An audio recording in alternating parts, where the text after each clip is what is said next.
আজকে আমি একটা ডিম দিয়ে সেমাই রান্না করে দেখাবো। বন্ধুরা, কখনো কি ডিম দিয়ে এইভাবে সেমাই রান্না করে খেয়েছেন? যদি না খেয়ে থাকেন তাহলে আজকেই এই রেসিপিটা তৈরি করে খান। না খেলে কিন্তু আফসোস করবেন, এতটাই পরিমাণে মজার হয়। এখানে নিয়েছি আমি লম্বা এক প্যাকেট সেমাই, আর সেমাইগুলোকে ছুরির সাহায্যে কিন্তু আমি এইভাবে টুকরো টুকরো করে কেটে নেব। যার যতটুক পরিমাণে দরকার সেই ততটুক পরিমাণেই কিন্তু আপনারা নিয়ে রান্না করতে পারবেন, তাতে কোনো অসুবিধা নেই। আমি কিন্তু সেমাইগুলোকে এইভাবে খুব সুন্দর করে টুকরো টুকরো করে কেটে নিব। আর সেমাই দিয়ে এইভাবে রান্না করলে ডিম দিয়ে বন্ধুরা খেতে হয় কিন্তু এই রেসিপিটা অসম্ভব মজার। আমি সেমাইটাকে কিন্তু খুব সুন্দর করে দেখতেই পাচ্ছেন, এইভাবে আমি টুকরো টুকরো করে নিয়েছি।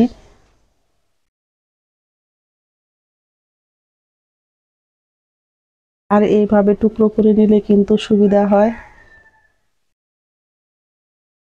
চুলায় আমি একটা কড়াই বসিয়ে দিয়েছি, তাতে দিয়েছি কিন্তু পরিমাণ মতো জল। এখানে কিন্তু আমি হাফ লিটারের বেশি জল দিয়েছি। আর দিয়ে দিব আমি 2 থেকে 3 চামচ পরিমাণে সাদা তেল। জলটা কিন্তু আমার বলক চলে এসেছে। আমি কিন্তু এর মধ্যে দিয়েছি হাফ চামচ পরিমাণে লবণ। এই সেমাইগুলোকে কিন্তু আমি এইভাবে 1.5 থেকে 2 মিনিট সিদ্ধ করে নেব। এই সেমাইটাকে কিন্তু খুব বেশি সিদ্ধ করতে হয় না। আর অবশ্যই সিদ্ধ করার সময় বন্ধুরা সাদা তেল দিবেন, তাহলে সেমাইগুলো দেখবেন একদম ঝরঝরে হবে পারফেক্ট ভাবে।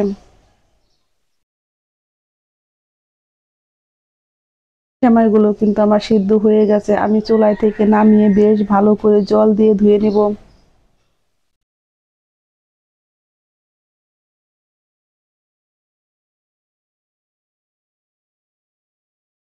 সেমাইটাকে কিন্তু আমি জল দিয়ে বেশ ভালো করে ধুয়ে নিয়েছি। আর সেমাইগুলো কিন্তু এখন একদম ঝরঝরাই থাকবে।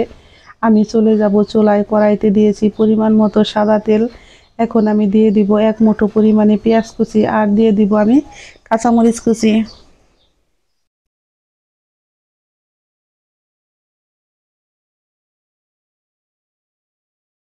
পেঁয়াজ আর কাঁচামরিচ দিয়ে এগুলো কিন্তু আমি আবারও 3 থেকে 4 মিনিট খুব ভালোভাবে ভেজে নিব। হ্যালো বন্ধুরা, সুলতা কুকিং রেসিপির পক্ষ থেকে সকলকে জানাই স্বাগত। এই পর্যায়ে আমার রান্নার রেসিপি একটু যদি ভালো লেগে থাকে অবশ্যই একটা লাইক করবেন, কমেন্ট করবেন, এবং যারা আমার নতুন বন্ধু আছেন তারা আমাকে একটা সাবস্ক্রাইব করতে ভুলবেন না। পেঁয়াজগুলো কিন্তু আমার ভাজা হয়ে গেছে। এখন আমি দিয়েছি এর মধ্যে একটা ডিম। আপনারা চাইলে আরো বেশি ডিম দিতে পারেন, তাতে কোনো সমস্যা নেই। আজকে আমি একটা ডিম দিয়ে রান্না করব। ডিমটাকেও কিন্তু আমি পেঁয়াজের সঙ্গে খুব ভালো করে এইভাবে ঝুরি করে ভেজে নিব।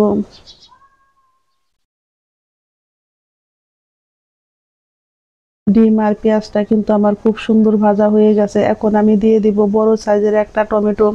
টমেটোর বিচিগুলোকে কিন্তু ফেলে দিয়ে আমি টমেটোগুলোকে এইভাবে ছোট ছোট টুকরো করে কেটে নিয়েছি। এখন টমেটোগুলোকেও কিন্তু আমি 2 থেকে 3 মিনিট খুব ভালো করে একটু ভেজে নিব।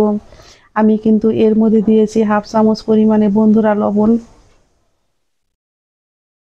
আমার টমেটোটা কিন্তু কত সুন্দর সিদ্ধ হয়েছে দেখতেই পাচ্ছেন। এখন আমি এর মধ্যে দিয়ে দিব সিদ্ধ করে রাখা লুডুসগুলো। এইভাবে যদি আপনারা ডিম দিয়ে লুডুস তৈরি করেন তাহলে বন্ধুরা এই নাস্তাটা খেতে হয় কিন্তু দুর্দান্ত মজার। বাচ্চারা তো পছন্দ করবে, সেই সাথে বড়রাও করবে, এতটাই পরিমাণে মজার হয়। বন্ধুরা, সেমাই তো আমরা সব সময় মিষ্টি ভাবে খেয়ে থাকি, কিন্তু কখনো কি ডিম দিয়ে এইভাবে ঝাল ঝাল সেমাই খেয়েছেন? আজকে আমার রেসিপিটা দেখে অবশ্যই একদিন তৈরি করে খেয়ে কমেন্ট বক্সে আমাকে জানাবেন যে কার কেমন লেগেছে। এখন আমি এর মধ্যে দিয়ে দিব বেশ কিছুটা পরিমাণে একটু পুদিনা পাতা। আমার কাছে আজকে ধনিয়া পাতা নাই বন্ধুরা, কিন্তু পুদিনা পাতার সেন্টটাও বেশ ভালো লাগে। আপনাদের যদি ভালো না লাগে তাহলে স্কিপ করতে পারেন, কিন্তু আমার কাছে বেশ ভালো লাগে। আমার সেমাইটা কিন্তু একদম পারফেক্ট ভাবে রেডি হয়ে গেছে। আমি এখন চুলায় থেকে নামিয়ে নিব। চুলায় থেকে নামিয়ে পরিবেশন করে দেখাচ্ছি। বন্ধুরা দেখুন কতটা পরিমাণে ঝরঝরে হয়েছে। দেখতে যেমন সুন্দর হয়েছে, খেতেও হয়েছে কিন্তু দারুণ মজার। একবার এই রেসিপিটা তৈরি করলে আশা করি আপনারা বারবার খেতে চাইবেন। দেখুন বন্ধুরা কতটা পরিমাণে ঝরঝরে আমার সেমাই রান্না হয়েছে। ঝটপট তৈরি হয়ে গেল একটা ডিম দিয়ে দারুণ মজার সেমাই রান্না। আর এই সেমাই রান্নাটা খেতে হয়েছে কিন্তু বন্ধুরা দুর্দান্ত মজার। এইভাবে যদি আপনারা সেমাই রান্না করে খান বন্ধুরা, আশা করি আর কখনো আপনারা নুডলস রান্না করে খেতে চাইবেন না। এইভাবে আপনারা সেমাই রান্না করে খাইবেন, দারুণ মজার সেমাই।